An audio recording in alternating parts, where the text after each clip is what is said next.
नमस्कार दोस्तों, स्वागत है आपका हमारे इंडिया अनकवर्ड चैनल पर, जहां हम सच्ची क्राइम स्टोरीज को बिना किसी फिल्टर के आपके सामने लाते हैं। आज की कहानी बिहार के मधेपुरा जिले से है। एक ऐसी कहानी जहां खेतों की हरियाली के पीछे छिपी हुई थी एक खौफनाक साजिश। कल्पना कीजिए, एक छोटा सा गांव, खाड़ी दक्षिण, रात का अंधेरा, धान के खेतों में हवा चल रही है, लेकिन उस रात हवा के साथ बह रहा था खून। एक किसान जसवंत सिंह यादव, जिसकी उम्र महज 40 से 50 साल थी, घर से निकला था कुछ बात करने के लिए, लेकिन वो कभी वापस नहीं लौटा। सुबह उसके शव को खेत में मिला, गला रेता हुआ, खून से लथपथ। कौन था कातिल? कोई बाहरी दुश्मन नहीं, बल्कि उसकी अपनी पत्नी पुनीता देवी, जिसने अपने दामाद अमित कुमार और जीजा राजेश यादव के साथ मिलकर ये साजिश रची थी। वजह अवैध संबंध, जमीन का लालच और परिवार की इज्जत। ये कहानी सिर्फ एक मर्डर की नहीं, बल्कि रिश्ते टूटने की, लालच की और गलत फैसलों की।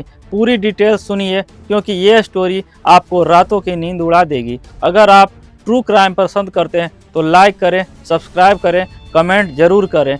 क्या ऐसे केस को रोकने के लिए समाज को क्या बदलाव चाहिए? चलिए शुरू करते हैं। मधेपुरा जिला कोसी क्षेत्र का हिस्सा है, जहां ज़्यादातर लोग खेती पर निर्भर रहते हैं। जसवंत यादव भी एक साधारण किसान था। उसके पास थोड़ी बहुत जमीन थी, करीब 2-3 बीघा।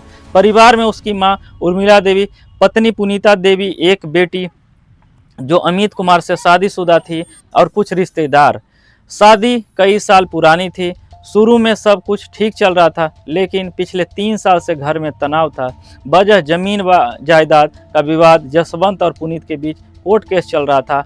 पुनीत चाहती थी कि 1 बीघा जमीन दामाद अमित कुमार के नाम रजिस्ट्री हो जाए। जसवंत साफ मना कर देता है कि ये हमारी फैमिली प्रॉपर्टी है, इसके बाहर वाले को नहीं देंगे। पुनीता देवी बाहर से बहुत साधारण लगती थी, साड़ी पहनती थी, घर संभालती थी, लेकिन अंदर से उसके रिश्ते उलझ चुके थे। रिपोर्ट्स के मुताबिक उसका अवैध संबंध पहले से ही चल रहा था। एक तो अपने दामाद अमित कुमार से, जो उसकी बेटी का पति था, और दूसरा जीजा राजेश यादव से। ये रिश्ते कब और कैसे शुरू हुई, कोई एग्जैक्ट डेटा नहीं है, लेकिन पिछले 2-3 साल से मैसेज, मिलना जुलना, फ़ोन पर बातें चल रही थी। गांव में अफवाहें भी चलती थी, लेकिन कोई बोलता नहीं था। इज्जत का सवाल था। जसवंत को धीरे धीरे शक हुआ। वो पूछता, झगड़े होते, पुनीता डर जाती, लेकिन रिश्ते नहीं छोड़ती।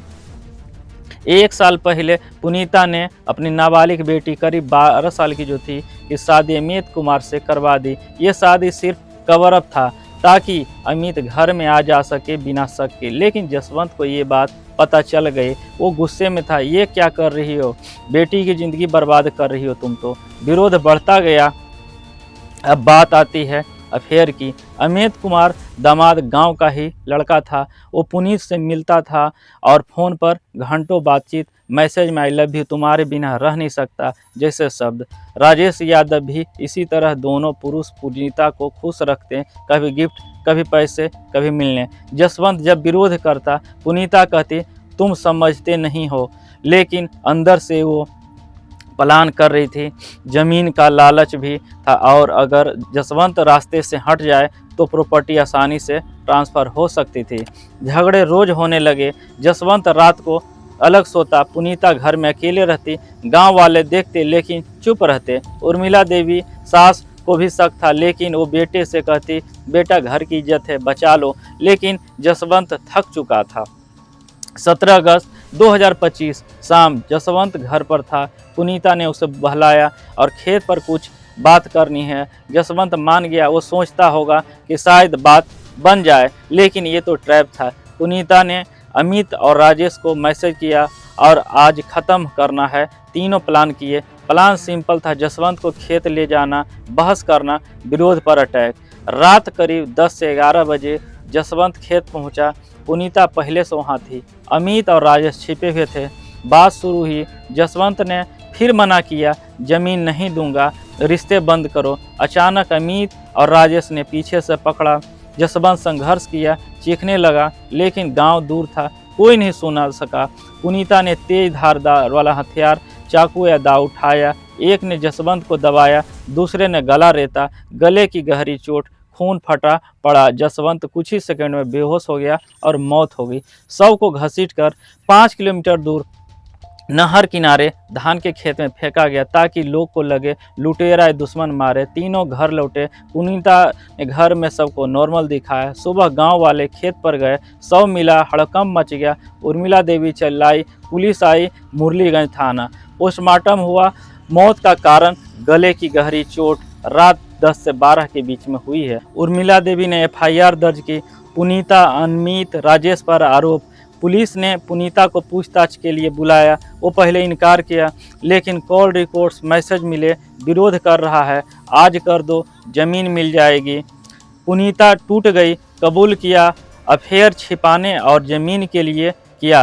अमित और राजेश भी गिरफ्तार हुए, तीनों जेल में बंद हुए। ये केस बिहार के मधेपुरा जिले का है जो अगस्त 2025 में हुआ था। गांव में सदमा, लोग कहते हैं रिश्ते कैसे इतने गिर सकते हैं। बेटी की जिंदगी बर्बाद, सास अकेली। ये सिखाता परिवार में ईमानदारी जरूरी। गलत रिश्ते, लालच, झगड़े छोटे लगते हैं लेकिन मौत तक ले जाते हैं। समाज को बात करनी चाहिए। महिलाओं पुरुषों के रिश्तों पर जमीन विवाद, कानून सख्त है लेकिन रोकथाम भी जरूरी है। दोस्तों, क्या लगता है आपको ऐसे केस क्यों बढ़ रहे हैं? कमेंट में बताएं। वीडियो पसंद आया है तो लाइक, शेयर और हमारे इंडिया अनकवर्ड चैनल को सब्सक्राइब जरूर करें। अगली स्टोरी में फिर मिलते हैं। जय हिंद दोस्तों।